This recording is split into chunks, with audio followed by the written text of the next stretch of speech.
இன்னைக்கு ஸ்ரீமத் பாகவதம் 3வது காண்டம் 1வது பாகம் அத்தியாயம் 13 பதம்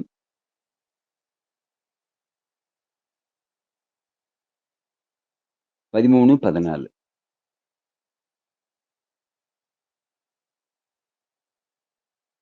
சரி, 12-13.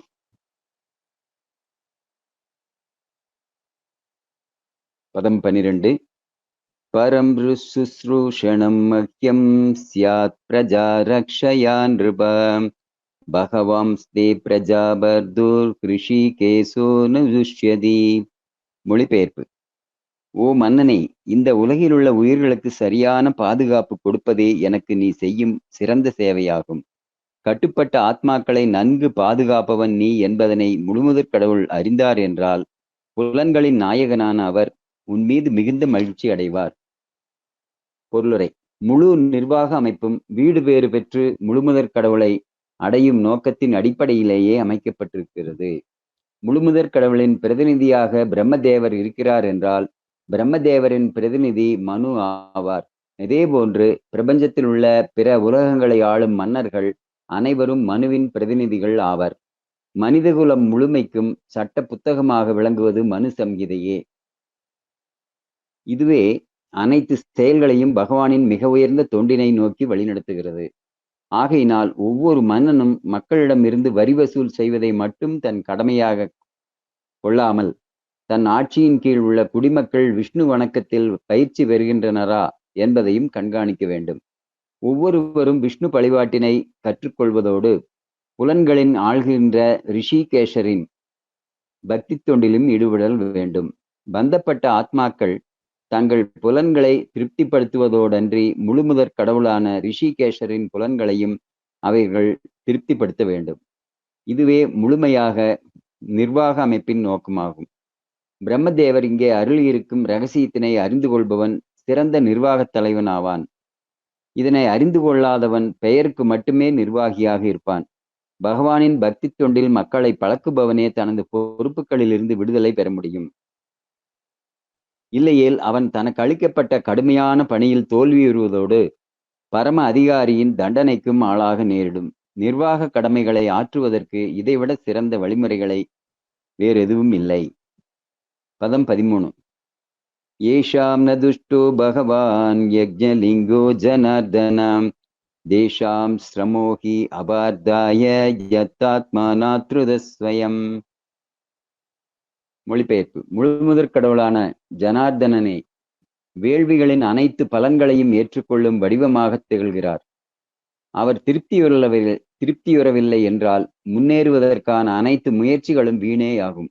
அவரே இறுதி ஆத்மாவாக இருப்பவர். அவரை திருப்திப்படுத்தாதவன் அவனது சொந்த நலன்களையே புறக்கணிக்கிறான். பொருளுரை. பிரபஞ்ச நடவடிக்கைகளின் தலைமையராக நியமிக்கப்பட்டவர் பிரம்மா ஆவார். பௌதீக தோற்றத்தின் செயல்களை கவனிக்க அவர் மனு போன்ற பலரை நியமிக்கிறார். ஆயினும் இக்காட்சி முழுவதும் முழுமுதற் கடவுளின் திருப்திக்காகவே நடத்தப்படுகிறது. பகவானை எவ்வாறு திருப்திப்படுத்துவது என்பதை பிரம்மதேவர் நன்கு அறிவார்.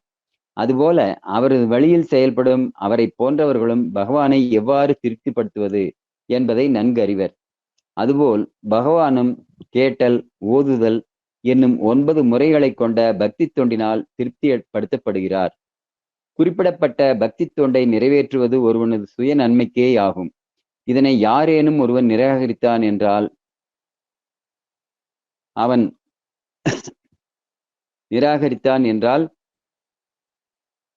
அவன் தனது சொந்த நலனையே புறக்கணிக்கின்றான் என்று பொருள். ஒவ்வொருவனும் தனது புலன்களை திருப்திப்படுத்த வேண்டுமென்று விரும்புகிறான். ஆனால் புலன்களுக்கு மேல் மனமும், மனதிற்கு மேல் புத்தியும், புத்திக்கு மேல் தனிப்பட்ட ஆத்மாவும், தனிப்பட்ட ஆத்மாவிற்கு மேல் பரமாத்மாவும் இருக்கிறது. பரமாத்மாவுக்கு மேல் விஷ்ணு தத்துவமான முழுமுதற் கடவுள் இருக்கிறார்.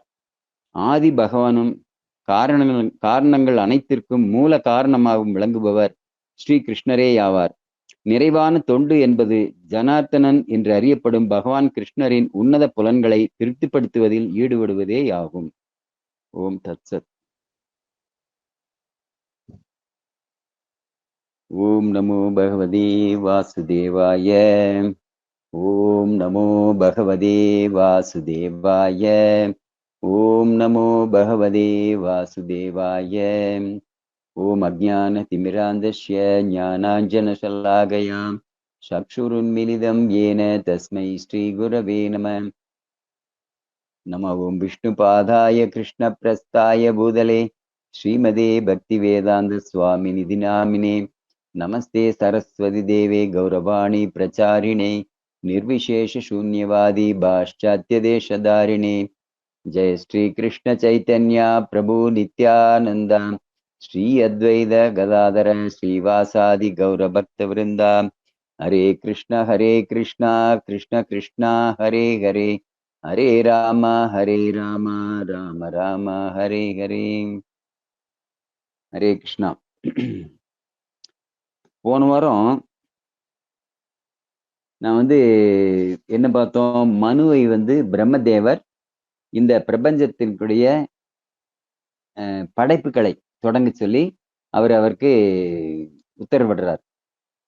அப்போ அந்த மனு யாரு? பிரம்மதேவருடைய மகன்.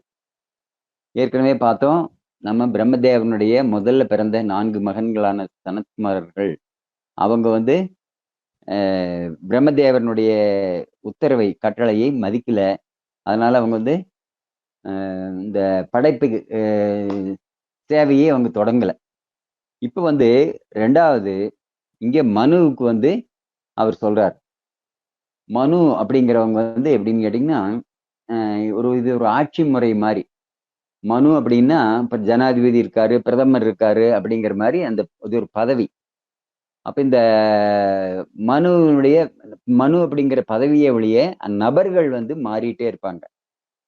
இத்தனை லட்சம் வருஷத்துக்கு அப்புறமா வேற ஒரு மனு வருவாரு அப்படிங்கிற மாதிரி ஒரு கணக்கு இருக்கு. அந்த கணக்கின் பிரகாரம் அவங்க மாறிட்டே இருப்பாங்க. இப்ப இங்க சுயம்பு மனு தான் நமக்கு இங்க அறிமுகப்படுத்தப்பட்டிருக்கிறார். சுயம்பு மனு தான் நம்ம இப்ப பார்த்துட்டு இருக்கிறவர். அப்போ அவர் இதுல என்ன சொல்றாரு? ஓ மன்னனே, இந்த உலகில் உள்ள உயிர்களுக்கு சரியான பாதுகாப்பு கொடுப்பதே எனக்கு நீ செய்யும் சிறந்த சேவையாகும். கட்டுப்பட்ட ஆத்மாக்களை நன்கு பாதுகாப்பவன் நீ என்பதனை முழுமுதற் கடவுள் அறிந்தார் என்றால் புலன்களின் நாயகனான அவர் உன்மீது மிகுந்த மகிழ்ச்சி அடைவார். பாத்தீங்கன்னா, இதுல ஒரு விஷயத்தை நம்ம முழுசா நல்லா புரிஞ்சுக்க முடியும். இந்த உலகத்தில் உள்ள உயிர்களுக்கு சரியான பாதுகாப்பு கொடுப்பதே எனக்கு நீ செய்யும் மிகச்சிறந்த சேவைங்கிறார். பொதுவா ஒரு தலைவன், ஒரு சேவகன் அப்படிங்கிற 2 நபர்கள் இருக்கும்போது அதுல சேவகன் என்ன பண்ணணும்னு எதிர்பார்ப்பாங்க அப்படின்னா, அந்த தலைவனை திருப்திப்படுத்தக்கூடிய அளவுக்கு தலைவனுக்கு சாதகமாக காரியங்களை செஞ்சு கொடுத்தா அவங்க நல்ல சேவகன் அப்படின்னு சொல்லி நம்ம பொதுவா அப்படி நினைச்சுக்கிறோம். அதான் உண்மையும் கூட. ஆனா அது எது நன்மையை அளிக்கக்கூடியது அப்படிங்கிறதுலாம் டிஃபரன்ஸ் இருக்கு, வித்தியாசங்கள் இருக்கு. அப்போ பிரம்மதேவர் என்ன சொன்னாரு? நீ பகவானுடைய திருப்திக்காக நீ காரியம் செய்யணும். பகவானுடைய திருப்தி அப்படிங்கிறது என்ன? நீ எல்லா ஜீவராசிகளுக்கும் பாதுகாப்பு கொடுக்கணும் அப்படிங்கிறார். இந்த உலகில் உள்ள உயிர்களுக்கு சரியான பாதுகாப்பு கொடுப்பதே எனக்கு நீ செய்யும் சிறந்த சேவை. அவருக்காக எதுவும் கேட்கல. அதான் மெயின். இப்ப இருக்கக்கூடிய இந்த நிர்வாக தலைவர்களுக்கும் அப்ப இருந்த பிரம்மதேவர், இந்த பிரபஞ்சத்தினுடைய மிக முக்கியமான தலைமை நிர்வாகி பிரம்மதேவர் தான்.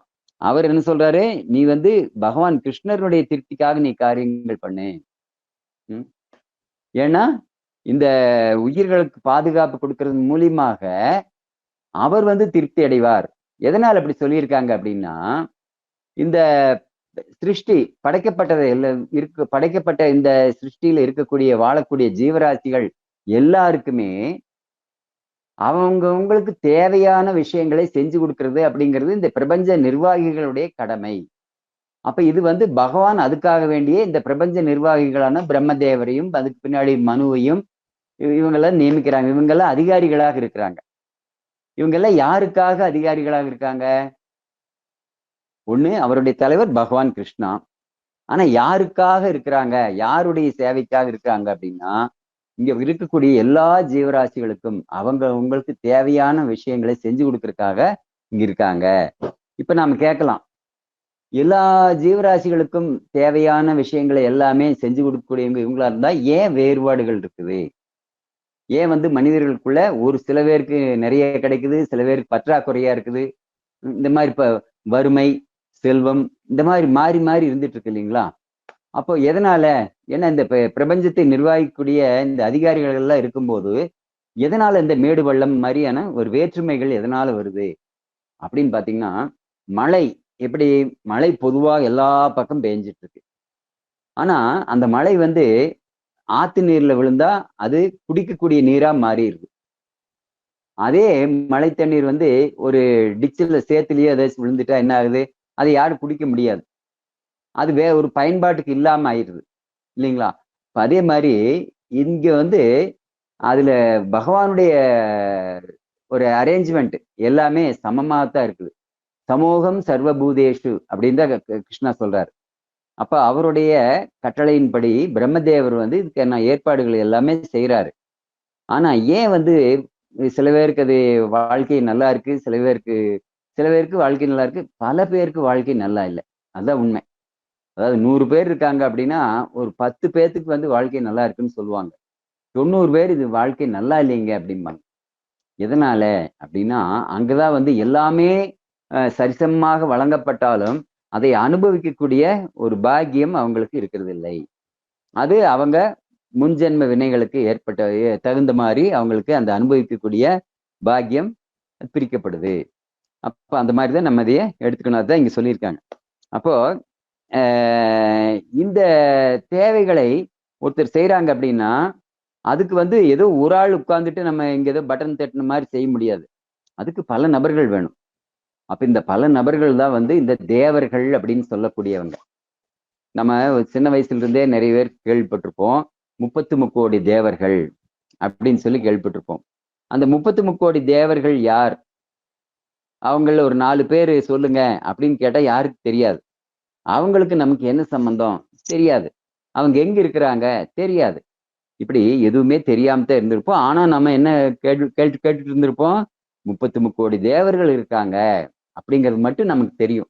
அதை கேள்விப்பட்டிருக்கனால தெரியும்.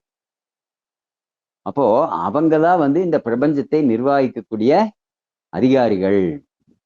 எப்படி நமக்கு ஒரு நாட்டினுடைய ஜனாதிபதி, பிரதம மந்திரி, அப்புறம் மற்ற மந்திரிகள், அப்புறம் இந்த நாடாளுமன்ற உறுப்பினர்கள்ங்கிற எம்பிக்கள், இங்க மாநில அளவுல பாத்தீங்கன்னா முதலமைச்சர், மற்ற மந்திரிகள், எம்எல்ஏக்கள், அப்புறம் மாவட்ட அளவுல பாத்தீங்கன்னா கலெக்டர்,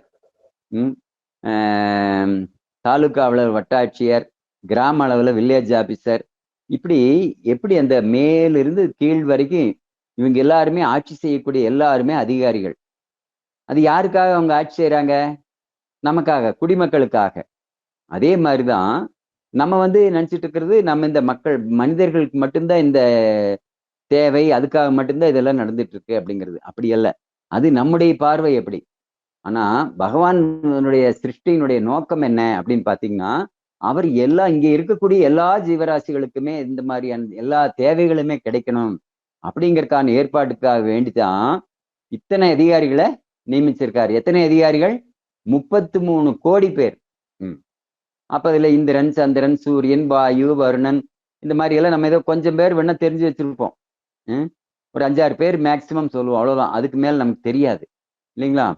அப்ப அந்த தெரியாத நபர்கள்கிட்ட போய் தான் நம்ம தேவர்கள்கிட்ட நம்ம கேட்டுட்டு இருக்கோம். நமக்கு அவங்க யாருன்னு தெரியாது, அவங்களுக்கு சக்தி இருக்கா இல்லையான்னு தெரியாது. ஆனா நம்முடைய குறைகளை தீர்க்க சொல்லி அவங்களுக்காக வேள்விகள் செய்யறது, யாகங்கள் செய்யறது, அவங்களுக்கான பூஜைகள் செய்யறது, இதெல்லாம் நம்ம செஞ்சுட்டே தான் இருக்கிறோம். ஆனா இது எல்லாமே அவங்க சாதாரண ஊழியர்கள் தான் அப்படின்னு தான் எல்லா புராணங்கள், எல்லா சாஸ்திரங்கள்லையுமே சொல்லி இருக்கு. அப்ப இதுக்கு எஜமானர் யாரு அப்படின்னு பார்க்கும்போது இங்க என்ன சொல்லியிருக்காங்க? பகவான் ஜனார்தனன் சொல்லி கிருஷ்ணர் தான் சொல்லியிருக்காங்க.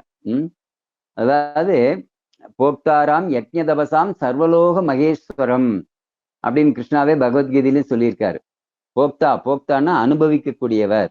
போக்தாராம் யக்ஞ தபசாம், அந்த இங்க நடக்கக்கூடிய எல்லா யாகங்கள், வேள்விகள், இது எல்லாத்துக்குமே அதனுடைய பலன்களை அனுபவிக்கிறது யாரு? அது யாருக்கு போகுது அப்படின்னு பாத்தீங்கன்னா, அது கிருஷ்ணருக்கு மட்டும்தான் போகுது. வேற யாருக்கு போறது இல்ல. நம்ம என்ன நினைப்போம், இங்க இருந்து ஒரு கரண்ட் பில் கொண்டு போய் கட்டுறோம். இந்த கரண்ட் பில் கொண்டு போய் கட்டினா அந்த பணம் எங்க போகும்? அங்க இருந்து பேங்க்ல கொண்டு போய் அவங்க கட்டிடுவாங்க. கரண்ட் ஆபீஸ்ல இருந்து. பேங்க்ல இருந்து எங்க போகும்? அந்த பேங்க்லயே அக்கௌண்ட்ல இருக்கும். ஒரு ட்ரெஷரிங்கிறது இந்த ஒண்ணு தனியா இருக்கும். ஒரு அரசாங்கத்தினுடைய ட்ரெஷரி அப்படிங்கிறது தனியா இருக்கும். அப்ப அங்க அக்கௌண்ட்ல அந்த அக்கௌண்ட்ல அப்படியே இருக்கும். அப்ப ஏதாச்சும் தேவைகள் வரும்போது அதுல இருந்து பணத்தை எடுத்து செலவு பண்ணுவாங்க. இதுதான் நடைமுறை.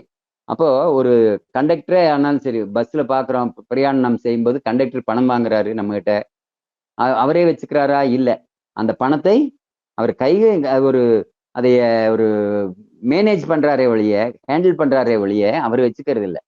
அவர் அதை கொண்டுட்டு போய் கம்பெனியில் கட்டுறாரு. கம்பெனியில இருந்து கொண்டு போய் பேங்க்ல கட்டுறாங்க. மறுபடியும் அதே மாதிரி தான் பேங்க்ல இருக்கக்கூடிய அந்த கம்பெனி ஓனருடைய அக்கௌண்ட்டுக்கு அது போகுது. அதே மாதிரிதான் இங்க இங்க செய்யக்கூடியது எல்லாமே தேவர்களுக்காக செய்யக்கூடிய அந்த வேள்விகளும் கூட யாருக்கு அந்த பலன்கள் போகுது அப்படின்னா, யக்ஞபதி. யக்ஞபதி அப்படின்னு சொல்லக்கூடியது பகவான் ஒருத்தர் தான் சொல்லுவாங்க. ஏன்னா யக்ஞங்கள் அவருக்காக நடத்தப்படுது அப்படிங்கறதுனால யக்ஞபதி அப்படிங்கிறது பகவானுடைய பேர் மட்டும்தான். அவருக்கு மட்டும்தான் அந்த பலன்கள் போய் சேருது. என்ன இடையில இருக்கக்கூடிய இந்த அதிகாரிகள் அவங்க மூலியமா அது போகுதே ஒழிய அவங்களுக்கு சேர்ந்தது அல்ல. அது நம்ம புரிஞ்சுக்கணும். இப்ப எப்படி நமக்கு இதே கரண்ட் பில் கட்டுறதோ இல்ல இந்த கண்டக்டர் உதாரணத்தையோ எடுத்துட்டாங்க கூட, கண்டக்டர் பணத்தை கொண்டு போய் கட்டுறாரு. ஆனா அவருக்கு உண்டான சம்பளத்தை தனியா கொடுத்துட்றாங்க இல்லைங்களா? பூரா காசு அவர் அங்க கொண்டுட்டு போய் தான் கட்டுறாரு. அதே மாதிரிதான் கரண்ட் ஆபீஸ்ல போய் நம்ம பணம் கட்டுறோம். ஆனா அவருக்கு தேவையான சம்பளத்தை அவங்க கொடுத்துட்றாங்க. அதே மாதிரிதான் இந்த தேவர்கள் எல்லாருமே அங்க எங்கெங்கெல்லாம் யாகங்கள் செய்யப்படுதோ அந்த யாகங்களினுடைய பலன்களை எல்லாம் பகவான் கிட்ட கொண்டு போய் சேர்த்துருவாங்க. பகவான் இவங்களுக்கான அந்த இதையும் கொடுத்துருவாரு. அப்படின்னா நம்ம நினைக்கிற மாதிரி இங்க ஏதோ சம்பளம் கொடுப்பாங்க, இந்த நம்ம இருக்கக்கூடிய கரன்சி கொடுப்பாங்களா? அப்படி இல்லை. அவங்களுக்கு அவங்க வாழ்க்கைக்கு தேவையானது வேணுங்கிற நாம் நினைக்கிற மாதிரி ஏதோ சாப்பாடு, துணிமணி அந்த மாதிரி விஷயங்கள் எல்லாம் அவங்களுக்கு தேவையில்லை. அதெல்லாம் தேவலோகங்களை வேணுங்கிற அளவுக்கு இருக்குது. அப்போ இந்த புண்ணிய காரியங்கள் மூலியமாக அதனுடைய அவங்களுக்கு கிடைக்கக்கூடிய அந்த பலன்கள் இருக்கு இல்லைங்களா? அந்த பலன்களின் ஒரு பகுதி அவங்க அதை என்ஜாய் பண்ணுவாங்க. அப்ப அதன் மூலியமா அந்த பலன்கள் சேரனால அதுதான் அவங்களுக்கு உண்டான சம்பளம்.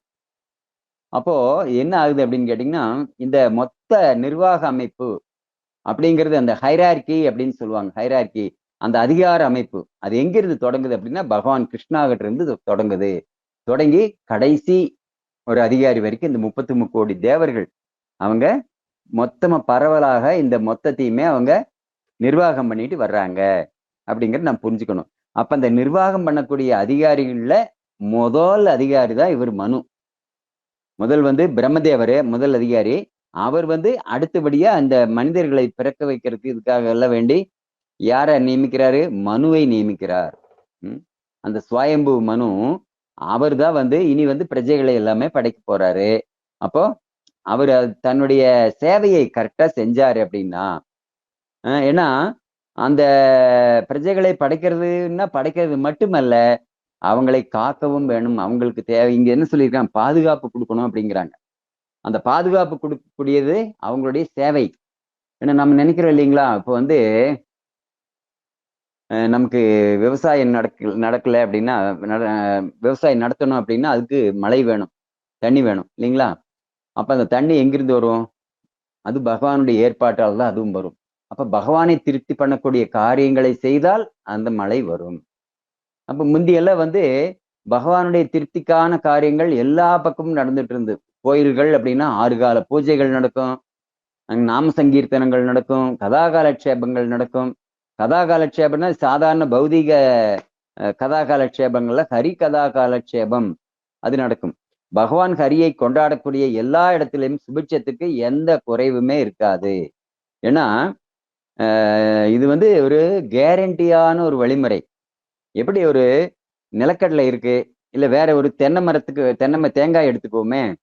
தேங்காய் நமக்கு தென்னை மரம் வைக்கணும் அப்படின்னா ஒரு தேங்காய் தான் முத்தின தேங்காய் எடுத்து நம்ம அதுக்கு ஒரு நாத்து நாத்து விட வச்சு அதை கொண்டுட்டு போய் நம்ம ஒரு இடத்துல குழி தோண்டி வைக்கிறோம்.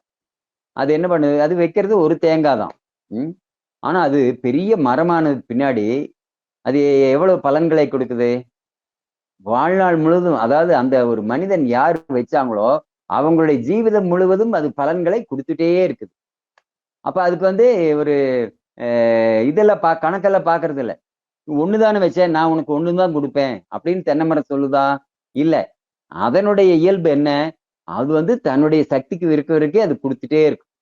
அதே மாதிரிதான் நாம செய்யக்கூடிய காரியங்கள் அப்படிங்கிறது வந்து அந்த பகவானுடைய திருப்திக்காக சில காரியங்களை செய்யணும். அது வந்து தேங்காய்ங்கிற அந்த ஒரே ஒரு தேங்காயை வச்ச மாதிரிதான். ஆனா பலன்கள் அபரிமிதமான நம்முடைய வாழ்நாள் முழுவதும் நமக்கு வந்து பலன்களை நம்ம அனுபவிச்சுட்டே இருக்கலாம். ஏன்னு கேட்டீங்கன்னா பகவான் கொடுத்துட்டே இருப்பாரு. அது வாங்கறது நமக்கு சக்தி இல்லை. அப்ப இதுக்கு நம்ம எப்படி புரிஞ்சுக்கிறது அப்படின்னா, அதை வாங்கிக்கிற அளவுக்கு நம்ம கிட்ட பாத்திரம் இல்லை, நாம அந்த அளவுக்கு நம்ம தயாரா இல்லைங்கிற அர்த்தம். திடீர்னு வந்து பைப்ல தண்ணி வந்துருச்சு, பிடிச்சி வைக்கிறதுக்கு நம்ம கிட்ட குடமோ பாத்திரமோ அண்டா உண்டா ஏதாச்சும் வேணும் இல்லைங்களா? அந்த மாதிரி எதுவுமே இல்லாம இருக்கிறோம் நம்ம. அப்போ பகவானுடைய நாமங்களை சொல்லியோ இல்ல அது சம்பந்தமான பகவத் கைங்கரியங்களை நம்ம ஏதாச்சும் செஞ்சோ அந்த மாதிரி வைக்கிறது மட்டும்தான் பகவானுடைய அனுகிரகத்தை நம்ம வாங்கிக்கிறதுக்கு முடியும். இல்லாட்டி நாம எதுவுமே செய்யாம இருந்தோம்னா நம்மகிட்ட அதை வாங்கிக்கூடிய அந்த பாத்திரங்கள் இருக்காது. அப்போ நம்ம என்ன செய்யணும், பகவானுடைய திருப்திக்காக நம்ம காரியங்களை செஞ்சுட்டே இருக்கணும். அப்படிங்கிறதா இங்க வந்து இவங்களே சொல்றாங்க. பிரம்மதேவரே அதான் சொல்றார் மனுவுக்கு, நீ இந்த உலகில் உள்ள உயிர்களுக்கு சரியான பாதுகாப்பு கொடுப்பதே எனக்கு நீ செய்யும் சிறந்த சேவை. கட்டுப்பட்ட ஆத்மாக்களை நன்கு பாதுகாப்பவன் நீ என்பதனை முழுமுதற் கடவுள் அறிந்தார் என்றால் புலன்களின் நாயகனான அவர் உன் மீது மிகுந்த மகிழ்ச்சி அடைவார். அப்போ பகவானுக்கு மகிழ்ச்சி எது கொடுக்கக்கூடியது? இந்த ஜீவாத்மாக்களுக்கு தேவையானதை செஞ்சு கொடுத்தீங்கன்னா அது பகவான் ரொம்ப திருப்தி ஆவாரு. அப்ப இது என்ன காரணம் இதுக்கு அப்படின்னு பாத்தீங்கன்னா, இதுக்கு வேற எதுவுமே நம்ம ரொம்ப யோசிக்க வேண்டிய அவசியமே இல்லை. எப்படி ஒரு தாய் தன்னுடைய குழந்தைகள் எல்லாருமே சேம சௌக்கியத்தோட நல்லா இருக்கணும்னு நினைச்சு அவங்க விருப்பப்படுறாங்களோ, அதே மாதிரிதான் பகவான் எந்நேரம் நம்மளை பத்தி தான் சிந்திச்சுட்டு இருக்காரு. நாம அவங்களை சிந்திக்கிறோமோ இல்லையோ, பகவான் நம்முடைய சேம சௌக்கியங்களை பத்தி மட்டும்தான் அவர் சிந்திச்சுட்டே இருக்காரு. அதனால்தான் வந்து நமக்கு நம்ம என்ன தப்புகள் குற்றங்கள் எது செஞ்சாலும் சரி நம்ம அவர் எதையுமே நிறுத்துறது இல்லை. நமக்கு தேவையானது கிடைச்சிட்டு தான் இருக்கு. இதுக்கு எங்கேயுமே பஞ்சம்ங்கிறது எதுவுமே இல்லை. நம்ம வந்து இப்போ ஒரு உயிர் வாழணும் அப்படின்னா அவனுக்கு சாப்பாடு வேணும். அப்புறம் ஒரு தன்னுடைய மானத்தை காப்பாத்திக்கிற ஒரு துணிமணி வேணும்.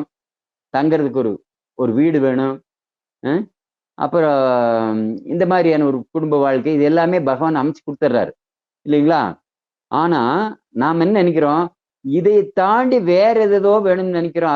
அது நமக்கு கிடைக்கல அப்படின்னா தான் நமக்கு பகவான் ஒண்ணுமே செய்யல அப்படின்னு நினைச்சிட்டு இருக்கோம். ஆனா இது அடிப்படை தேவைகளுக்கு வந்து இங்க எந்த பஞ்சமே இல்லை. அது வேணுங்கிற அளவுக்கு இருக்கு. ஆனா மனிதன் வந்து அந்த அடிப்படை தேவைகளை கேட்கறது இல்லை.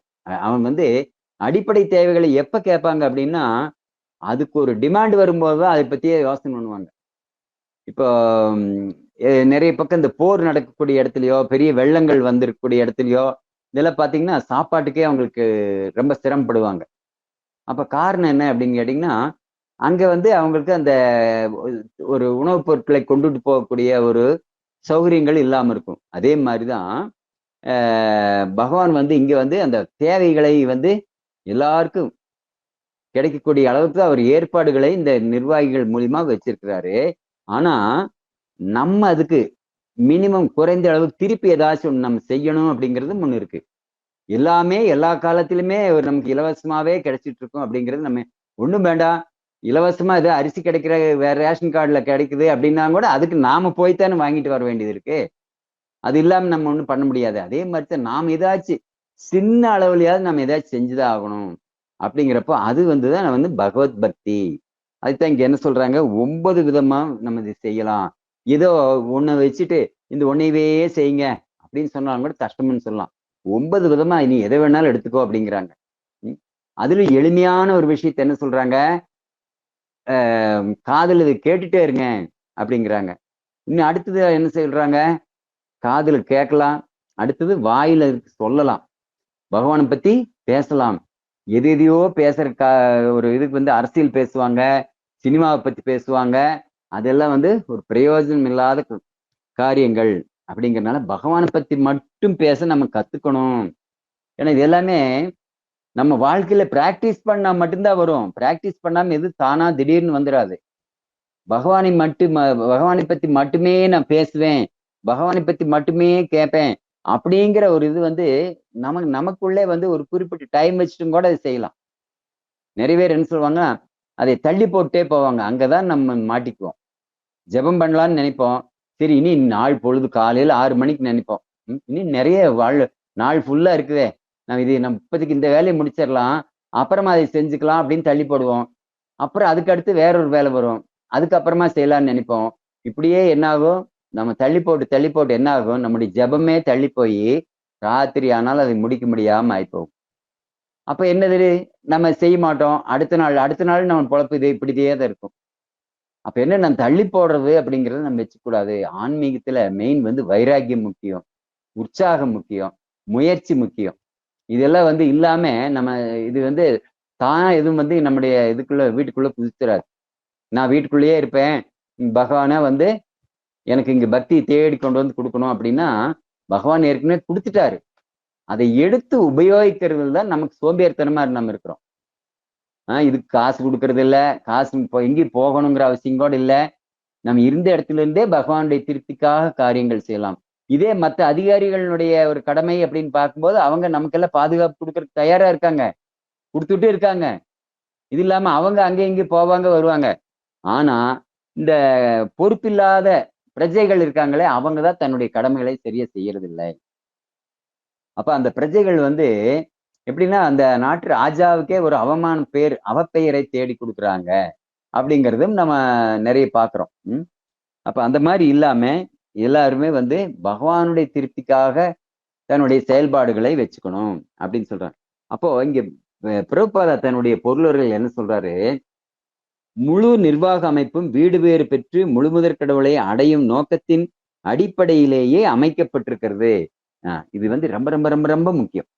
எவ்வளவு முக்கியம், ரொம்ப ரொம்ப ரொம்ப ரொம்ப ரொம்ப அப்படிங்கிறத நீங்க எவ்வளவு வேணாலும் அது போட்டுக்கலாம். ஏன் அப்படின்னா, இந்த படைப்பினுடைய நோக்கம் என்ன அப்படிங்கறத நம்ம இங்க தெரிஞ்சுக்கிறோம். படைப்பினுடைய நோக்கமே இங்க பகவான் இங்க ஏற்படுத்தி வச்சுக்கூடிய இந்த முழு நிர்வாக அமைப்பு இருக்கு இல்லைங்களா, இது வந்து எதுக்காக அப்படின்னா, நாம வந்து வீடு பேரு பகவானுடைய லோகத்துக்கு போறதுக்கான ஒரு ஏற்பாட்டுக்காகத்தான் இதெல்லாம் செஞ்சு வச்சிருக்காங்க. வீடு பேறு பெற்று முழுமுதற் கடவுளை அடையும் நோக்கத்தின் அடிப்படையிலேயே அமைக்கப்பட்டிருக்கிறது இந்த வழிமுறை. இது அதுதான். அப்ப அதை நாம் புரிஞ்சுக்கணும். இங்க எது நடந்தாலும் நம்ம எதுக்காக, நம்முடைய நன்மைக்காக தான் நடக்குது. அப்ப அதுல இருந்து வழி தவறி போகும்போதுதான் நம்ம சிக்கல்ல மாட்டிக்கிறோம். நாம வந்து பகவான் என்ன ஒரு ஸ்ட்ராட்டஜி வச்சு, என்ன ஒரு பிளான் பிரகாரம் பகவான் வந்து இதையெல்லாம் ஏற்படுத்தி வச்சிருக்காரோ, அந்த ஏற்பாட்டுக்கு ஏத்த மாதிரி அதோடவே நம்ம டிராவல் பண்ணிட்டு இருந்தோம் அப்படின்னா அங்க பிரச்சனையே இருக்காது. ரொம்ப ரொம்ப ரொம்ப ரொம்ப சந்தோஷமா ஆனந்தமா இருக்கலாம். ஆனா நாம் என்ன எதிர் திசையில பிரயாணம் பண்றதுனால தான் நாம் வந்து சிக்கல்ல மாட்டிக்கிறோம் அப்படிங்கறத நாம் புரிஞ்சுக்கணும். அப்ப நம்ம செய்யக்கூடிய காரியங்கள் பகவானுடைய இந்த ஒரு தீர்மானத்துக்கு எதிராக இருக்கிறதா, இல்ல அதோட ஒத்து போகுதா அப்படிங்கறது நம்ம கண்டிப்பா பார்த்துக்கணும். ஏன்னா நிறைய பேருக்கு வந்து ஏதோ தோணுன மாதிரி எல்லாம் நம்முடைய வாழ்க்கையில் என்னென்னமோ காரியங்கள் செய்வோம். அது எல்லாமே வந்து நமக்கு ஒரு இடைஞ்சல்களைத்தான் கொண்டுட்டு வரும் அப்படிங்கிறது நம்ம புரிஞ்சுக்கணும். அதனால இங்க வந்து முழுமுதற் கடவுளின் பிரதிநிதியாக பிரம்மதேவர் இருக்கிறார் என்றால் பிரம்மதேவரின் பிரதிநிதி மனு ஆவார். அதே போன்று இப்பிரபஞ்சத்தில் உள்ள பிற உலகங்களை ஆளும் மன்னர்கள் அனைவரும் மனுவின் பிரதிநிதிகள் ஆவார். மனிதகுலம் முழுமைக்கும் புத்தகமாக விளங்குவது மனு சம்ஹிதையே ஆகும். இப்ப நல்லா புரிஞ்சுக்கணும் இல்லைங்களா? அப்ப மனு வந்து பிரம்மதேவர் வந்து மனுவை நியமிச்சிருக்காரு. மனு வந்து அவர் அப்படியே நிறைய ராஜாக்களை உருவாக்கி விட்டுருக்காரு. அந்த ராஜாக்கள் எல்லாருமே நமக்கு வந்து நம்மை ஆட்சி செய்யக்கூடிய நபர்களாக இருக்கிறாங்க. அப்ப இது எல்லாமே வந்து இவங்க எல்லாருமே பகவானுடைய பிரதிநிதிகள் அப்படிங்கிறது நம்ம இதுல இருந்து புரிஞ்சுக்கலாம். இந்த ராஜாக்கள், இந்த தேவர்கள், இவங்க எல்லாருமே வந்து, அதாவது தேவர்கள்கிட்ட இருந்து அந்த ராஜாக்களுக்கு வருது. மண்ணுலகம் விண்ணுலகம் நாம் சொல்றோம். மண்ணுலக ராஜாக்களுக்கு வந்து தேவர்கள் கிட்ட இருந்தா வருது. அப்ப அந்த தேவர்கள் எல்லாருமே அவங்களும் பகவானுடைய பிரதிநிதிகள்.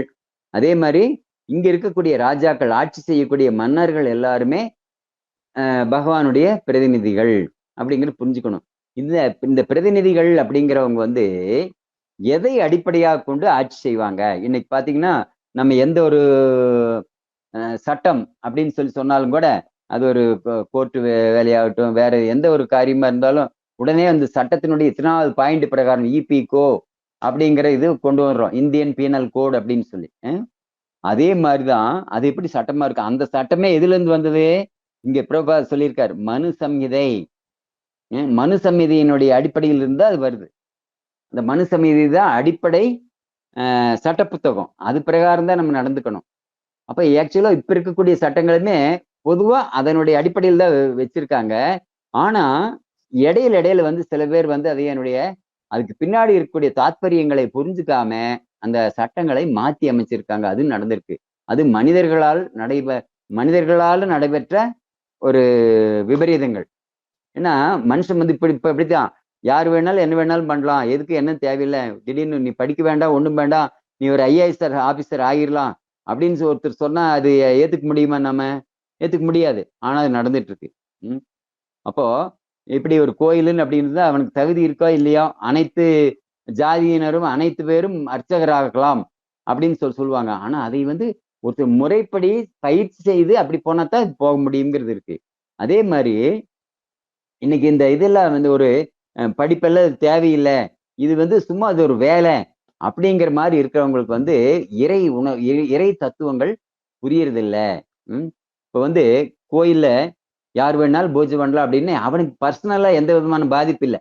அதனால அவங்க சொல்லிடுறாங்க இது ஒரு ஓட்டுக்காக அரசியல்வாதிக பண்ற வேலை. இதே வந்து அவங்க வீட்டுல வந்து யார் வேணாலும் வந்து ஒரு கல்யாணத்தை நடத்தி வைக்கலாம், அதுக்குண்டான யாகங்கள் நான் செஞ்சு வைக்கிறேன்னு ஒருத்தர் வந்து அவங்க ஒத்துக்குவாங்களா? ஒத்துக்க மாட்டாங்க. ஆனா அதுக்கு மட்டும் படிச்ச பிராமணர் வேணும், வேதம் படிச்ச பிராமணர் வேணும்னு சொல்லுவாங்க. ஆனா இதுக்கு வந்து என்ன சொல்லுவாங்க, யார் வேணும், ஏன்னா அது சாமி. சாமிக்கு அப்போ என்னன்னா சாமியை பத்தி அவங்க எந்த அளவுக்கு புரிஞ்சு வச்சிருக்காங்கன்னு பாருங்களேன்.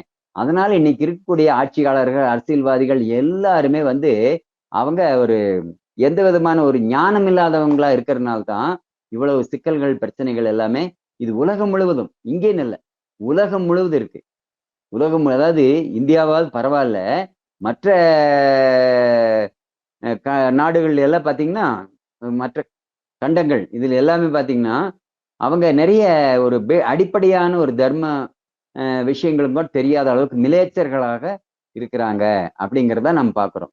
அதனால இது எல்லாமே இந்த மனு சம்ஹிதை அப்படிங்கிறது வந்து நாம எல்லாருமே அடிப்படை தர்மங்களை அது மூலியமா தான் நம்ம கத்துக்கணும், அது பிரகாரம் தான் நம்ம வாழணும் அப்படின்னு சொல்லியிருக்கு. அப்ப அதுக்காக நாம வந்து மனு தர்மத்தை தேடி நம்ம போகணுங்கிற அவசியம் இல்லை. அது அது வந்து இந்த மனு தர்மம் அப்படிங்கிறதெல்லாம் எதுக்காக அமைக்கப்பட்டிருக்கு அப்படின்னா, ஒருத்தனுக்கு திடீர்னு ஒரு பகவானை பத்தி சொன்னாலோ பக்தி பத்தி சொன்னாலோ அவனுக்கு புரியாது அப்படிங்கிறவனுக்கு படிப்படியாக இருக்கக்கூடிய அவனுடைய ஆன்மீக வாழ்க்கையை அவன் நடத்திக்கிறதுக்காக சில ஒரு ஏற்பாடுகள் செய்யப்பட்டிருக்கு சாஸ்திரங்கள்ல. அதுதான் வந்து என்ன சொல்றாங்க, அறம் பொருள் இன்பம் வீடு அப்படின்னு. அப்ப இந்த 4 விதமான புருஷார்த்தங்கள் அப்படின்னு சொல்லுவாங்க. இந்த அறம் பொருள் இன்பம் வீடு இதனுடைய அடிப்படையில படிப்படியாக அவங்க முன்னேறி வரட்டும் அப்படிங்கறதுக்காக தான் அது போட்டிருக்கு. அதான் மனு சம்ஹிதையிலும் சொல்லப்பட்டிருக்கு. அது பிரகாரம் அவங்க வாழ்ந்துக்குவாங்க அப்படிங்கிறது. ஆனா பக்தி அப்படிங்கிறது பகவான் டைரக்டா வந்து நமக்கு சொல்லி கொடுக்குறார். பக்தியை வந்து நாம யார் ஒருத்தர் கடைபிடிக்கிறோமோ அந்த மாதிரி வாழ்க்கை முறையை யார் ஏத்துக்கிறாங்களோ அவங்க எல்லாருமே பகவானுடைய உலகத்திற்கு டைரக்டா பகவான் வந்து கூட்டிட்டு போறதுக்கான ஏற்பாடுகளை பண்ணிக்கிறாரு. அங்க வந்து வேற யாருடைய ரெக்கமெண்டேஷனோ எதுவும் இல்லை. அந்த ஆத்மாவுக்கும் பகவானுக்கும் மட்டும்தான் அதுக்கு உண்டான இடையில வந்து போக்குவரத்தை ஒழிய வேற யாரும் அதுல வந்து அதுல கலந்துக்கவோ ஒண்ணும் பண்ணவும் முடியாது, இடைபடவோ முடியாது. அதனால நம்ம வந்து நம்ம இந்த இந்த ஒரு என்ன நோக்கத்துக்காக இது செய்யப்படுது, இந்த உலக விஷயங்கள் நடந்துட்டு இருக்கு அப்படிங்கிறது வந்து நம்ம நல்ல விதமா புரிஞ்சுக்கணும். அப்புறம் இன்னும் என்ன சொல்றாங்க, முழுமுதற் கடவுளான ஜனார்தனனே வேள்விகளின் அனைத்து பலன்களையும் ஏற்றுக்கொள்ளும் வடிவமாக திகழ்கிறார். அவர் திருப்தி பெறவில்லை என்றால் முன்னேறுவதற்கான அனைத்து முயற்சிகளும் வீணேயாகும். அவரே இறுதி ஆத்மாவாக இருப்பவர். அவரை திருப்திப்படுத்தாதவன் அவனது சொந்த நலன்களையே புறக்கணிக்கிறான்.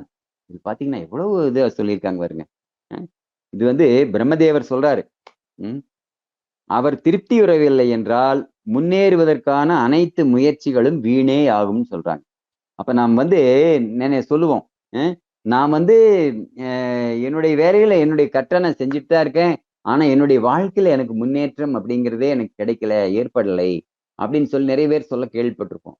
ஆனா நாம் செய்யக்கூடிய காரியங்கள் எல்லாமே பகவானுடைய திருப்திக்காக இருக்குதா, செஞ்சிருக்கிறோமா? அந்த சாஸ்திரங்களுடைய அடிப்படையில் நாம் செஞ்சிருக்கிறோமா? பகவான் எதையெல்லாம் அவருடைய திருப்தின்னு சொல்லி எதை செஞ்சா அவருக்கு திருப்தியாகும் அப்படின்னு சொல்லியிருக்காரோ அதனுடைய அடிப்படையில நம்முடைய செயல்களை நம்ம செஞ்சிருக்கிறோமா அப்படின்னு பாத்தீங்கன்னா அது நமக்கு நம்ம செய்யக்கூடிய ஒரு சுய பரிசோதனை அப்படிங்கிறதுதான். அப்புறம் அதே மாதிரி இது வந்து அப்படி செய்யல அப்படின்னு பகவான் திருப்தி இல்லைன்னா அவங்களுடைய எல்லா முயற்சியும் வீணுதான் அப்படிங்கிறார், பிரயோஜனமே இல்லை அப்படிங்கிறார். அதே மாதிரி அவரே இறுதி ஆத்மாவாக இருப்பவர். அவரை திருப்திப்படுத்தாதவன் அவனது சொந்த நலன்களையே புறக்கணிக்கின்றான். இந்த சொந்த நலன்களையே புறக்கணிக்கிறான் அப்படிங்கிறது தான் வந்து இங்க வந்து நம்ம ரொம்ப ஒரு மனவேதனையான ஒரு சமாச்சாரம். எப்படின்னா தனக்கு நல்லது எது அப்படின்னே தெரிஞ்சுக்க முடியாத ஒரு சூழ்நிலையில அவ்வளவு ஒரு அறியாமையில ஆத்மாக்கள் இருக்கிறாங்க அப்படிங்கிறத இங்க சொல்லியிருக்காங்க. சொந்த நலன்களையே புறக்கணிக்கிறாங்க அப்படின்னு என்னன்னா பகவானுக்கு வந்து அவருடைய திருப்திக்காக நம்ம ஏதாச்சும் காரியங்கள் செஞ்சா மட்டும்தான் நாம திருப்தியா இருக்க முடியும் அப்படிங்கிறது அடிப்படை விதி, அடிப்படை தர்மம். அப்ப அந்த அடிப்படை விதி தர்மத்தையும் கூட தெரிஞ்சுக்காம எதையோ மனம் போன போக்குல எதையோ நம்ம செஞ்சு நம்முடைய காலங்களை கழிச்சிட்டு இருக்கிறோமே. இந்த நம்ம செஞ்சிட்டு இருக்கிற செயல்பாடுகள் மூலியமா நம்முடைய ஆயுள் குறைகிறது, அந்த கால விரயங்கள் நடந்துட்டு இருக்கு. அதுதான் பிரயோஜனம். அதுதான் நடந்துட்டு இருக்க ஒழிய நமக்குன்னு எந்த விதமான பிரயோஜனம் இல்லை. ஆத்மாவை கரையேற்றக்கூடிய காரியங்களாக அது எதுவுமே இல்லை அப்படிங்கிறதா இங்க ரொம்ப தர்ம சங்கடமானது. அப்போ நம்ம செய்யக்கூடிய காரியங்கள் நமக்கே குழிபறிக்குது. சொல்லுவாங்க இல்லைங்களா, சொந்த செலவுல சூன்யம் வச்சுக்கிட்டான்னு. அந்த மாதிரி அது சொந்த செலவுல தனக்குத்தானே ஒரு கெடுதலை ஏற்படுத்திக்கிறது. ஒரு உதாரணம் சொல்லுவாங்க, யானை வந்து தன்னுடைய தலையில தானே மண் அள்ளி போட்டுக்குச்சுன்னு. அதே மாதிரிதான் இந்த ஆத்மாக்கள் எல்லாமே பகவானுடைய திருப்திக்காக செய்யல அப்படின்னா அவங்க தன்னுடைய சொந்த நலனை புறக்கணிக்கிறாங்க அப்படிங்கிறத இங்க பிரம்மதேவரே சொல்றாரு. பிரம்மதேவர் வந்து நமக்கு தலைவர், இந்த பிரபஞ்சத்தினுடைய தலைவர். அப்ப அவரே சொல்றார். அப்ப அந்த ஆதி குரு மாதிரி குருன்னு சொல்லலாம். ஏன்னு கேட்டீங்கன்னா இந்த ஆன்மீக ஞானம் இது எல்லாமே வந்து எங்கிருந்து தொடங்கப்பட்டதுன்னா பகவான்கிட்ட இருந்தா வந்தது. அதுல முதல்ல சொல்லப்பட்டது பிரம்மதேவருக்கு தான். அந்த பிரம்மதேவர்கிட்ட இருந்தா நம்ம கேட்டுட்டு இருக்கோம், அவருடைய வாயிலிருந்து அது கேட்டுட்டு இருக்கோம். ஆனா பிரம்மதேவருக்கே நிறைய வந்து ஒரு மாயினால வசப்பட்டு அவரு கொஞ்சம் தடம் பிறண்டு போன சந்தர்ப்பங்கள் எல்லாம் உண்டு. ஆனா அது வந்து ஏதோ 1-2 சந்தர்ப்பங்களா இருக்குமே ஒழிய இவர் வந்து சுய இதோட அவருன்னு சொல்றாரு. அப்போ இங்க நம்ம ஜீவாத்மாக்களாகிய நாம எல்லாருமே பிரம்மதேவர் நமக்கு யாரு அப்படின்னா பாட்டனார் மாதிரி. அவர் ஒரு நம்முடைய இதுல வரக்கூடியவர் தான். அப்போ பிரம்மதேவர் அவர் வந்து நாரதர் சொல்றார், நாரதர் வியாசர் சொல்றார். இப்படியே ஒரு குரு சீட பரம்பரை, அந்த சங்கிலி தொடர் அது அப்படியே வந்து ஏற்பட்டு அது போயிட்டே இருக்குது அப்படிங்கிறது நாம் பார்க்கிறோம். அந்த ஒரு குரு சீட பரம்பரையில அதிகாரப்பூர்வமான ஒரு அமைப்புல நாம் இருக்கிறோம் அப்படிங்கிறதே நமக்கு ஒரு பெரியது. ஏன்னா நிறைய பேருக்கு வந்து ஒரு நம்ம எங்க இருக்கிறோம் அப்படிங்கிற அதனுடைய மதிப்பு தெரியாம இருக்கும். மதிப்பை வந்து நம்ம கண்டிப்பா தெரிஞ்சிருக்கணும் நம்ம எங்க இருக்கிறோம் அப்படிங்கிறது. ஏன்னா இது ஒண்ணு வந்து ஒரு கேரண்டியான வழிமுறை அப்படின்னு சொல்லியிருக்காங்க. பிரபுபாதர் வந்து இஸ்கான் கோயில்களுக்கும் கிருஷ்ணருக்கு வித்தியாசமே இல்லைன்னு சொல்லியிருக்காரு. ஏன் அப்படி சொல்லியிருக்காரு? கண்டிப்பா இஸ்கான்குள்ள ஒருத்தர் வந்தாச்சு அப்படின்னா அவங்க கிருஷ்ணரை அடைவது உறுதி. அவங்களா வெளியே போயிட்டா உண்டு, அது வேற. ஆனா அவங்க உள்ள ஒருத்தர் வந்துட்டாங்கன்னா இது ஹரே கிருஷ்ணா மந்திரத்தை சொல்ல ஆரம்பிச்சு பகவத்கீதையோ பாகவதமோ கேட்க ஆரம்பிச்சு படிச்சு அந்த கதைகளை விவாதிச்சு அதை அடுத்தவங்களுக்கு சொல்லி கொடுத்து பகவானுக்கு படைச்சு பிரசாதம் சாப்பிட்டு இந்த மாதிரி எல்லாம் வந்து தன்னுடைய வாழ்க்கையை வந்து பகவான் சொல்லி கொடுத்த பிரகாரமே ஏன்னா இது எல்லாமே நம்ம சொல்ற மாதிரி ரொம்ப எளிமையான விஷயங்கள் தான். அது எல்லாமே இது எதுவுமே கஷ்டம் இல்லை. நமக்கு 24 மணி நேரம் இருக்கு. இந்த 24 மணி நேரத்துல இது எல்லாமே ஒரு 10 நிமிஷம் செஞ்சாலும் கூட போதும். அது எல்லாமே இது ஒரு கேப்சூல் மாதிரி நமக்கு ஆயிரும். அப்போ ஆனா மக்களுக்கு வந்து அதுல ஒரு நாட்டம் இல்லாம இருக்கு, அவங்களுக்கு இதுல ஆர்வம் இல்லை அப்படிங்கிறதா நம்ம பாக்குறோம். அப்ப அந்த மாதிரி ஏன்னா பகவான் எல்லாருமே வாழ்க்கையில சக்சஸ் ஆகணும் அப்படிங்கறதுக்காக வேண்டியது இவ்வளவு ஒரு அற்புதமான ஒரு வழிமுறையை வச்சிருக்காங்க. அப்பப்ப வந்து ஒவ்வொரு காலகட்டத்திலும் தன்னுடைய உதவியாளர்களை வந்து அவர் குருவாக அனுப்பிச்சுட்டே இருக்கிறார். ஆனா அந்த யாருமே வந்து அவங்களை அடையாளம் பார்த்து கண்டுபிடிக்க முடியறதில்லை அப்படிங்கிறதா துரதிருஷ்டமான ஒரு விஷயம். ஏன்னா நம்முடைய வீட்டு முன்னாடியே அவங்க போயிருப்பாங்க. ஒரு வீட்டுல சொன்னாங்க, உங்க உங்க கோயில்ல இருந்து நிறைய பேர் வந்திருந்தாங்க. அப்ப நாங்க பேசிட்டு இருந்தோம். சரி என்ன பண்றதுக்கு வந்திருந்தாங்கன்னா பகவத்கீதை கொண்டு வந்திருந்தாங்க அப்படின்னு சொன்னாங்க. சரி வாங்கினீங்களா? இல்லைங்க வாங்கலைங்க. அப்படி ஏன் வாங்கல அப்படின்னு. என்னமோ தோணு வேண்டியது இல்லைன்னு நான் நினைச்சிட்டோங்க அப்படின்னாங்க. அப்ப என்னன்னா அத்தனை பக்தர் ஒரு பக்தன் ஒரு வீட்டுக்கு வர்றதே அப்படிங்கிறது வந்து இது பகவானுடைய ஏற்பாடு. பகவானா ஒரு வந்து கதவை தட்ட வைக்கிறாரு. ஆனா அந்த ஒரு சூழ்நிலையும் கூட அந்த பாக்கியத்தையும் கூட அனுபவிக்கிறதுக்கு அவங்களுக்கு ஒரு இது இல்லாம போச்சு. அப்ப என்னன்னா இது எல்லாமே நாமளா வந்து நமக்கு தேடி வரக்கூடிய ஒரு பாக்கியத்தை புறக்கணிக்கிறோம் அப்படிங்கிறதுதான் நம்ம வாழ்க்கையில் நடைமுறையில் நாம் பார்க்கிறோம். பகவான் எப்பவும் பக்தர்களுக்கு கொடுத்துட்டே இருக்காரு. எல்லாரையும் பக்தர்களாத்தான் அவர் நினைக்கிறாரு. ஆக்சுவலா வந்து பக்தன் அல்லாதவன்னு யாரையோ பகவான் ஏதோ ஒரு தடவையாவது அவருடைய நாமத்தை அவர் சொல்லியிருப்பான் அப்படின்னா அவன் பக்தன் தான் பகவானே ஏத்துக்கிறார். என்ன அவர் வந்து சில விஷயங்கள் வந்து நாம வந்து ஒரு தகுதி உடையவர்களாக இருக்கணும் அப்படின்னு சொல்லி எதிர்பார்க்கிறார். இது வந்து நியாயம்தான். எந்த ஒரு அப்பாவுமே தன்னுடைய குழந்தைகள் ஒரு போக்கிரியாகவோ ஊருக்குள்ள வந்து ரவுடித்தனம் பண்ணக்கூடிய ஒருத்தனாகவோ இருக்கணும் அப்படின்னு நினைச்ச எந்த அப்பாவும் விரும்புறது இல்லை. அந்த மாதிரி இருக்கக்கூடிய பசங்களை எந்த அப்பாவுமே விரும்ப மாட்டாங்க. அப்ப நல்ல ஒழுக்கமுள்ள ஒரு பசங்களா தான் இருக்கணும் அப்படிங்கிறது அப்பாவனுடைய விருப்பமா இருக்கும். அதே மாதிரிதான் பகவான் வந்து நாம எல்லாருமே ஒரு நல்ல தகுதியுள்ள ஒழுக்கமுள்ள ஒரு மனிதனாக இருக்கணும் அப்படின்னு சொல்லிதான் பகவான் வந்து அதை எதிர்பார்க்கிறார். இதுல ஒண்ணு தவறு ஒண்ணு இல்லை. இது வந்து ஒரு அப்பா எதிர்பார்க்கிறத அதை செஞ்சு காமிக்க வேண்டியதா ஒரு மகனுடைய கடமை. அப்பா ஒண்ணு இப்ப எதிர்பார்க்கறது அதிக அளவுல ஒண்ணு எதிர்பார்க்கல. தன்னுடைய மகன் ஒழுக்கமா இருந்தா போதும், அவன் சம்பாரிச்சு எனக்கு ஒண்ணும் கொடுக்க வேண்டாம், அவன் நல்லா இருந்தா போதும் அப்படிங்கிறதா பெரும்பாலும் அப்பாக்களுடைய எதிர்பார்ப்பா இருக்கும். எங்க இருந்தாலும் அவன் நல்லா இருக்கட்டும், நல்லா இருக்கணும்னு தான் நினைப்பாங்க. கெட்டு போகட்டும்னு எந்த அப்பாவும் நினைக்க மாட்டார். அதே மாதிரிதான் பரமபிதா பகவான் வந்து நம்ம எல்லாருக்கும் அப்பா. அவர் என்ன நினைக்கிறாரு, என்னுடைய குழந்தைகள் எல்லாரும் நல்லா இருக்கணும் அப்படிங்கறதுக்காக இவ்வளவு பெரிய ஒரு ராஜாங்கம், இவ்வளவு பெரிய ஒரு ஏற்பாடுகள் எல்லாமே செஞ்சு வச்சிருக்காரு.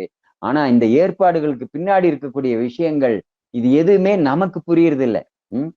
இது ஒரு இது பாத்தீங்கன்னா தண்ணி அப்படின்னு எடுத்துட்டீங்கன்னா தண்ணி எங்கிருந்தோ நமக்கு ஏதோ ஒண்ணு கிடைச்சிட்டே தான் இருக்கு. கேன் தண்ணியோ பைப்பில் வர்றதோ இது இந்த தண்ணி மட்டும் இல்லைன்னு வச்சுக்கோங்களேன், நம்மளுடைய ஜீவிதம் என்ன ஆகும்? எதுவுமே நடக்காது. அதாவது தாகத்துக்கு தண்ணி கிடைக்காது, பயிர்கள் விளையாது. இது ஆனா இந்த தண்ணி மட்டும் எங்கேயோ இருந்து வந்துட்டே இருக்கு. கங்கை அப்படிங்கிறது வந்து பிரவாகமா ஓடிட்டே இருக்கு. அந்த அதனுடைய உற்பத்தி ஸ்தானம் அங்க பார்த்தா ஏதோ கம்மியா இருக்கிற மாதிரி தெரியும். ஆனா அது பாட்டுக்கு வந்துட்டே இருக்கு. கடல்ல அங்க கலக்கும் போது பாத்தீங்கன்னா அத்தனை தண்ணி போய் கலந்துட்டு இருக்குது. அப்போ இது எல்லா பக்கமே பகவான் வந்து இது மாதிரி ஆறு, குளம், ஏரி இந்த மாதிரி ஏதோ ஒண்ணு பகவான் நமக்காக வேண்டி ஏற்படுத்தி வச்சுதான் இருக்காரு. இப்ப இதே கடல் இருக்குன்னு வச்சுக்கோங்களேன், அந்த கடல் வந்து உப்பு கரிக்கிற மாதிரி இருக்கு அப்படின்னா அதை அந்த உப்பு அப்படிங்கிற ஒரு பொருள் நமக்கு கிடைக்கணும் அப்படிங்கறதுக்காக வேண்டி அந்த ஒரு இதையை ஏற்படுத்தியும் வச்சிருக்காரு. உப்பு இல்லாம நம்ம சாப்பிட மாட்டோம். எந்த ஒரு பொருளையுமே நம்ம சொல்லுவாங்க உப்பில்லா பண்டம் குப்பையிலே. அப்ப இந்த மாதிரி சின்ன சின்ன விஷயங்களுக்கு முதல் கொண்டு பகவான் பிளான் பண்ணித்தான் இருக்காரு. பகவான் அளவுக்கு நம்மளால பிளான் பண்ண முடியாது. அது வந்து அவருடைய யோசனை மூளை அதெல்லாம் வந்து நம்ம வந்து அது ஒரு அந்த கோணத்துல கடுகளவும் கூட நம்ம சிந்திக்க முடியாது. இப்போ நம்ம ஒரு ஒரு மனித உடல் இருக்கு அப்படின்னா இந்த மனித உடலுக்குள்ள எத்தனையோ நாடி நரம்புகள் ஓடிட்டு இருக்கு, ரத்த குழாய்கள் ஓடிட்டு இருக்குது. இது எல்லாமே ஒண்ணுக்கு ஒண்ணு தொடர்புகளோட நம்ம எதையோ சாப்பாடுங்கிற பேர்ல எதையோ சாப்பிடுறோம். ஆனா அது சக்தியாக மாறி அது நம்முடைய உடலை இயங்கற்காக உதவுது. இதெல்லாம் எப்படி இந்த இந்த மாதிரி ஒரு கம்ப்யூட்டர் நம்மளால கண்டுபிடிக்க முடியுமா? ஒரு பக்கம் வந்து சாப்பாடு போட்டா இன்னொரு பக்கம் சக்தியா மாறி கிடைக்கும் அப்படின்னா எந்த விதமான இதுவும் இருக்காது. அப்போ இதெல்லாம் பாருங்க, எல்லாம் ஒரு நெல்லு போட்டா 100 நெல்லு வருது. ஒரு தேங்காய் விதைச்சா ஆயிரக்கணக்கான தேங்காய்கள் வந்துட்டு இருக்கு. ஒரு மாங்கொட்டை, ஒரே ஒரு மாம்பழத்தினுடைய கொட்டையை விதைச்சு வச்சோம்னா அது பெரிய விருட்சமா மாறி ஆயிரக்கணக்கான மாம்பழங்களை நமக்கு கொடுக்குது. அப்ப இது எல்லாமே பகவானுடைய ஏற்பாடு. எல்லா பக்கத்திலுமே வந்து அந்த ஒரு சிருஷ்டியினுடைய அந்த பிரமிக்கத்தக்க அந்த இது ஏற்பாட்டை பார்த்தாலே நம்ம புரிஞ்சுக்கலாம். இதுக்கு பின்னாடி இருக்கக்கூடிய அந்த பரம்பொருள் அவர் எவ்வளவு ஒரு காருண்யம் உள்ளவர் அப்படிங்கறது நம்ம நம்ம புரிஞ்சுக்கலாம். நம்ம எல்லாம் வந்து ஒரு 1000 ரூபாய் நான் போய் டெபாசிட் பண்றேங்க, எனக்கு திருப்பி எவ்வளவு கொடுப்பீங்க, வட்டியோட எவ்வளவு சேர்த்து கொடுப்பீங்க அப்படின்னு சொல்லி எல்லாத்துக்கும் கணக்கு பாக்குறோம். ஆனா பகவானுக்கு கொடுத்துட்டு மட்டும்தான் இருக்காரு. எதுக்காக? தன்னுடைய குழந்தைகளுக்காக. அவர் வந்து வட்டி கணக்கெல்லாம் எதுவும் பாக்குறது இல்ல. எல்லாமே நமக்காகவே கொடுத்துட்டே இருக்கிறாரு.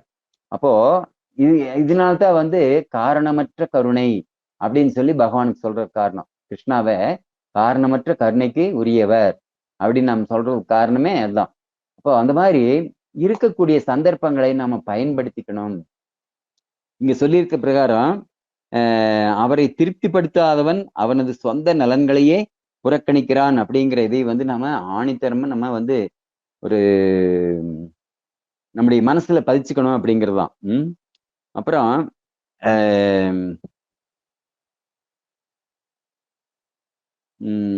இங்க என்ன போட்டிருக்கு நான் ஏற்கனவே சொல்லிட்டேன், இருந்தாலும் இன்னொருக்கு அதை படிக்கிறேன்.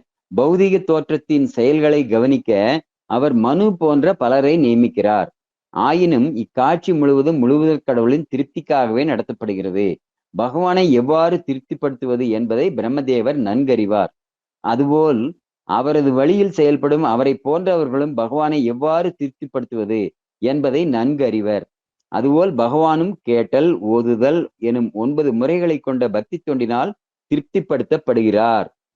குறிப்பிடத்தக்க பக்தி தொண்டை நிறைவேற்றுவது ஒருவனது சுய நன்மைக்கே ஆகும். அப்ப இதைய தவிர்த்துட்டோம் அப்படின்னா, இதனை யாரேனும் ஒருவன் நிராகரித்தான் என்றால் அவன் தனது சொந்த நலனையே புறக்கணிக்கின்றான் என்று பொருள் அப்படின்னு சொல்லி பிரபுபாதா அதுக்கு விளக்கம் சொல்லியிருக்கார். அதாவது இந்த பகவான், இந்த மனு, பிரம்மதேவர் இந்த மாதிரி அவங்க வந்து நம்மை துவக்கி வச்சாங்க இல்லைங்களா?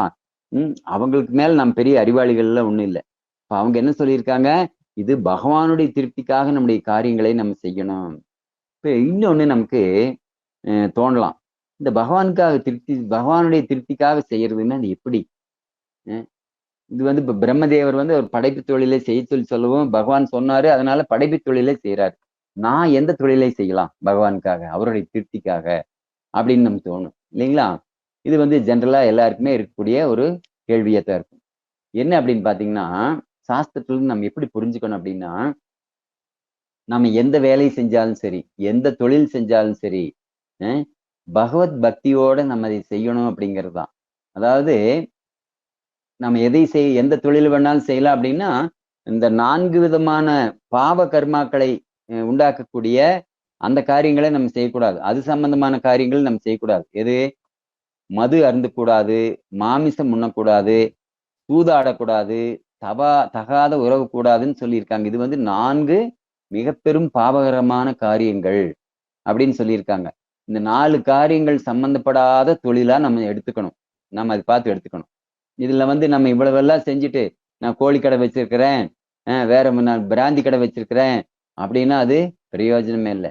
அது வந்து செய்யக்கூடாது. நம்ம வந்து நல்ல விதமான காரியங்களை மட்டுமே செஞ்சு அதன் மூலியமாக வரக்கூடிய பலன்களை பகவானுக்கு நம்ம அர்ப்பணிச்சிட்டோம் அப்படின்னா அங்க வந்து என்ன ஆகுது? அது பகவானுடைய திருப்திக்காக நம்ம செயல்பட்டுட்டோம் அப்படிங்கிறது நம்ம புரிஞ்சுக்கலாம். ஏன்னா நம்ம வந்து சில பேருக்கு வந்து பகவானுக்கு டைரக்டா சில சமயத்துக்கு சேவை செய்ய முடியலாம், பல பேருக்கு முடியாம போயிடலாம். அப்ப எந்த நிலையிலாவது தன்னுடைய உழைப்பை பகவத் சேவைக்கு நம்ம அதைய உபயோகிச்சிட்டோம் அப்படின்னா அது போதும், அவ்வளவுதான். அது பகவானுடைய திருப்திக்காக செய்யறது. வர்ணாசிரம தர்ம விதிமுறைப்படி நம்ம அதைய செஞ்சதாக அதுக்கு அர்த்தம். அப்போ நாம் செய்யக்கூடிய செயல்களை அதன் மூலியமாக சில பேர் வந்து உடல் உழைப்பாக செய்யறாங்க இல்லைங்களா, உடல் உழைப்பாக முடியல, நான் எங்கேயோ தூரத்துல இருக்கேன் அப்படின்னா பகவானுடைய கோயில் இருக்கு, அதனுடைய இது கைங்கரியங்களுக்கு. இன்னைக்கு பாத்தீங்கன்னா பிரபுபாதர் வந்து இருக்கும்போது 108 கோயில்கள், பெரிய பிரம்மாண்டமான கோயில்களை ஏற்படுத்தி வச்சிருக்காரு. இதுல இன்னைக்கு ஒரு கிட்டத்தட்ட ஒரு ஆயிரக்கணக்கான கோயில்கள் இப்ப அதிகமாயிருச்சு. இது எல்லாமே வந்து நிர்வாகம் பண்ணி அதை நடத்திட்டு வரணும். நிறைய பக்தர்கள் வர ஆரம்பிச்சிருக்காங்க. அப்போ இதனுடைய எண்ணிக்கை அதிகரிச்சுட்டே போகுது. வர்ற அத்தனை பேருக்குமே வந்து நம்ம வந்து பகவானை நல்ல விதமாக அலங்காரம் பண்ணி அவங்களுக்கு நல்ல ஒரு தரிசனத்தை கொடுத்து, அங்க பாத்தீங்கன்னா பகவான் பத்தி ஒரு உபன்யாசங்களை கொடுத்து, பகவானுடைய கீர்த்தனங்களை பாடி, அவங்களுடைய வயிற்றுக்கு ஒரு நல்ல பிரசாதத்தை கொடுத்து, இந்த மாதிரி எல்லாம் அதை செய்யணும் அப்படின்னா, அதுக்கு ஒரு ஏற்பாடு செய்யணும் அப்படின்னா அதுக்கு நிறைய பொருள் தேவைப்படுது. பொருள் தேவைப்படுது. அப்புறம் மனித வளம், மேன் பவர், அது தேவைப்படுது. மனித சக்தி இல்லாம எதுவும் செய்ய முடியாது. அப்போ இந்த மாதிரி இருக்கிறப்போ இந்த தேவைகள்ல எந்த ஒரு விதத்திலாவது நம்ம இணைச்சுக்கணும் அப்படிங்கிறது தான். ஒண்ணும் பண்ண முடியலையா, நான் போய் பகவானுக்கு காய்கறி கட் பண்ணி கொடுக்குறேன், இல்ல பகவானுடைய இந்த உபதேசங்களை புத்தகமாக பிரபுபாதா அச்சடிச்சு வச்சிருக்காரு. பகவத்கீதை, ஸ்ரீமத் பாகவதம், இதை நான் வந்து வெளியே கொண்டுட்டு போய் யாருக்காச்சும் கொடுத்து அந்த பணத்தை வாங்கிட்டு வந்து கொடுத்து நான் வந்து இஸ்கானுக்கு நான் சேவை பண்றேன். ஏன்னா இஸ்கானுக்கு சேவை பண்றது பகவானுக்கு டைரக்டா சேவை பண்ற மாதிரின்னு பிரபுபாதா சொல்லியிருக்காரு. ஏன் அப்படின்னா இது வந்து கிருஷ்ண பக்தியை மட்டுமே உபதேசிக்கக்கூடிய ஒரு இயக்கமாக இருக்கிறது. நல்ல விஷயங்களை பத்தி மட்டுமே மக்களுக்கு சொல்லி கொடுத்து அவங்களை எல்லாரையும் அவங்களுடைய நல்வாழ்க்கைக்காக நேர்மையான வழிமுறைகளை காமிச்சு கொடுத்து அவங்களை நல்ல ஒரு ஒழுக்கமுள்ள மனிதர்களாக, நல்ல ஒழுக்கமுள்ள பக்தர்களாக, அதை வந்து ஒவ்வொரு குடும்பத்தையும் ஒரு வைகுண்டமாக, சின்ன சின்ன வைகுண்டம், மினி வைகுண்டாஸ், ஒவ்வொரு குடும்பமே வைகுண்டம் தான். கிருஷ்ண பக்தி பிரகாரம் நடந்து வாழ்ந்து வந்துட்டோம் அப்படின்னா. ஏன்னா பிரபுபாதா சொல்லியிருக்காரு, பகவான் எங்க இருக்கிறாரோ அங்க வைகுண்டம் தான் அது. பகவானுடைய நாமங்கள் எங்க ஒலிக்குதோ அது வைகுண்டம் தான். இது பகவானே சொல்லியிருக்காரு. நான் வந்து என்னையவே தியானம் பண்ணக்கூடிய ஒரு யோகிகளினுடைய இருதயத்தில் இல்லை. நான் வந்து என்னுடைய வைகுண்ட லோகத்துல இல்லை.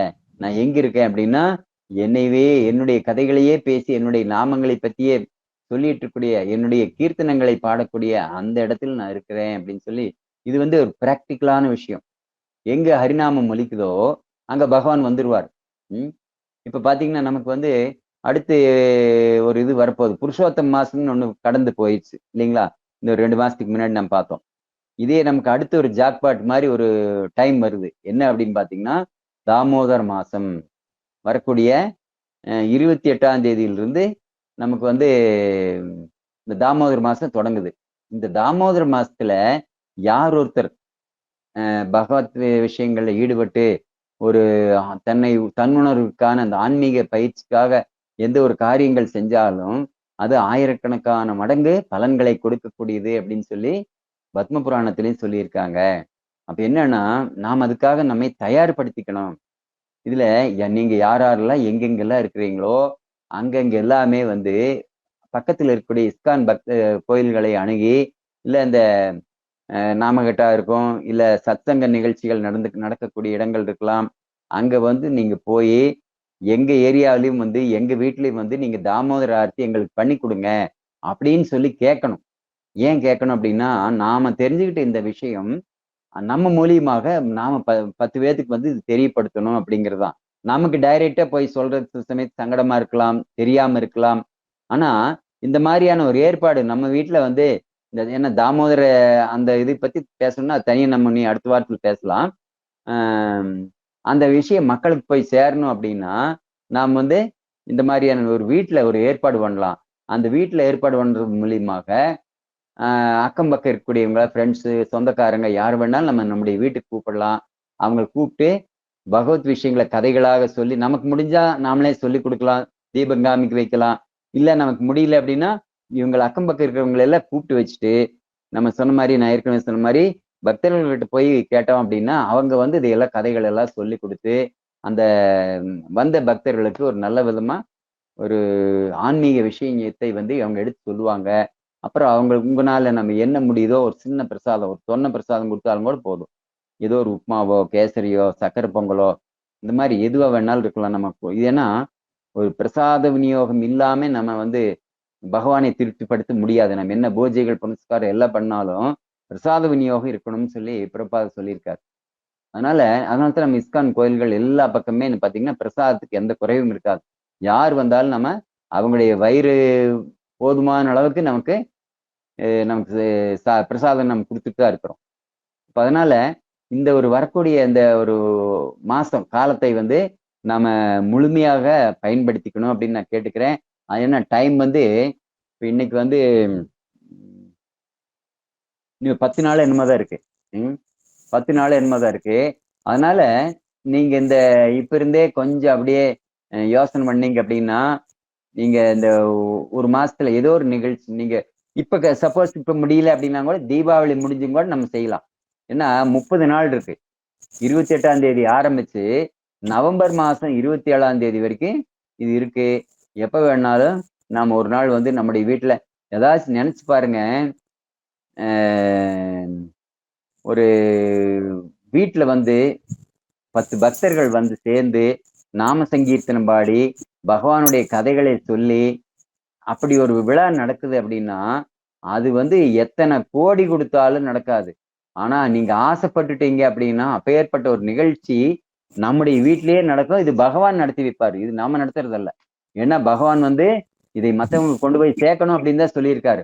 அதுக்காக பகவான் எல்லா விதத்திலும் நமக்கு ஹெல்ப் பண்ணுவாரு. ஆனா நாம் என்ன பண்ணணும், அதுக்கான முயற்சிகளை நாம் எடுக்கணும்.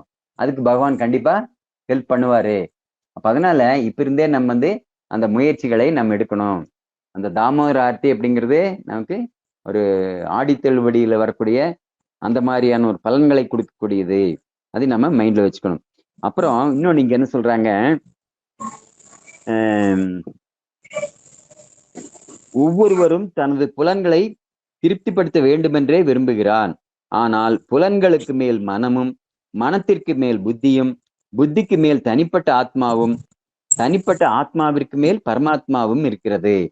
இது எப்படி நம்ம புரிஞ்சுக்கிறது அப்படின்னா, இந்த புலன்கள் இருக்கு அப்படின்னா இந்த புலன்கள் அப்படிங்கிறது நம்ம என்ன சொல்றோம், அது தாழ்ந்த புலன்கள் அப்படின்னு சொல்றோம்.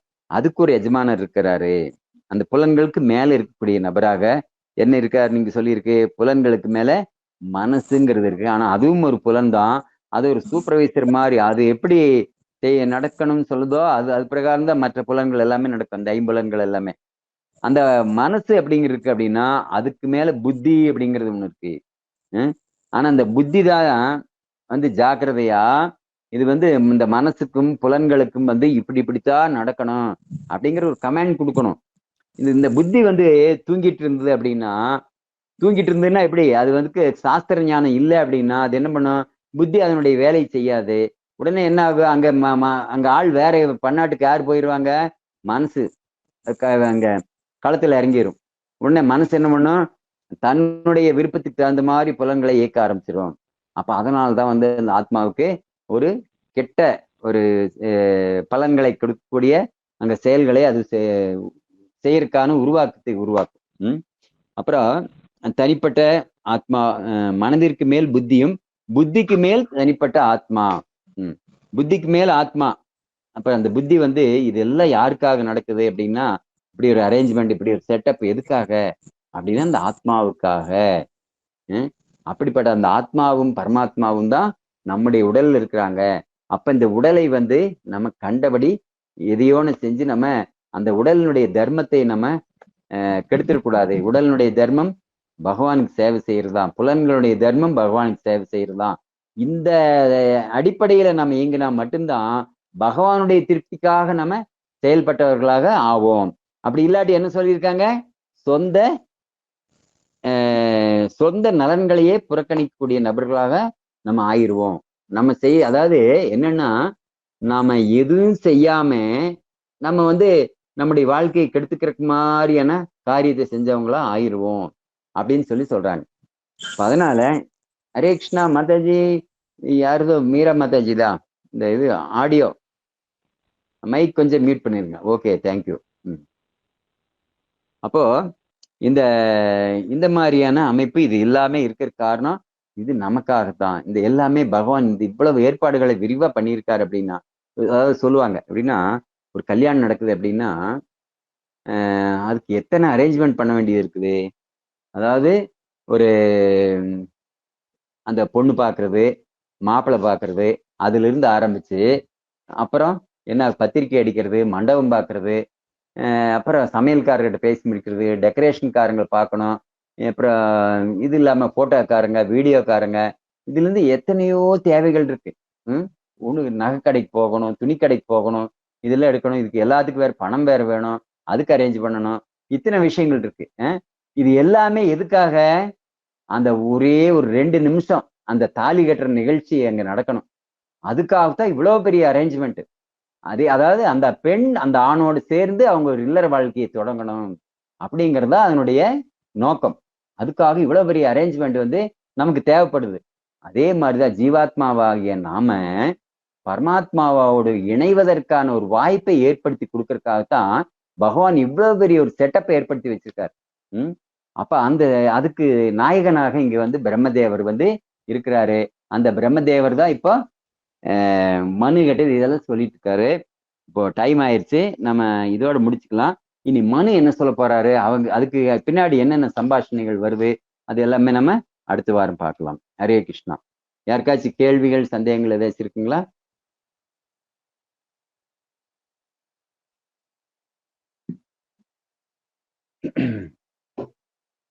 சரி, யாருக்கு கேள்விகள் இல்லை இல்லைங்களா? ஓகே. ஸ்ரீ கிருஷ்ண பகவானுக்கு ஜெய். ஸ்ரீமத் பாகவதம் की जय. श्रील प्रभुपाद की जय. हरिनाम संकीर्तन यज्ञ की जय. हरे कृष्णा. हरि बोल. हरे बोल.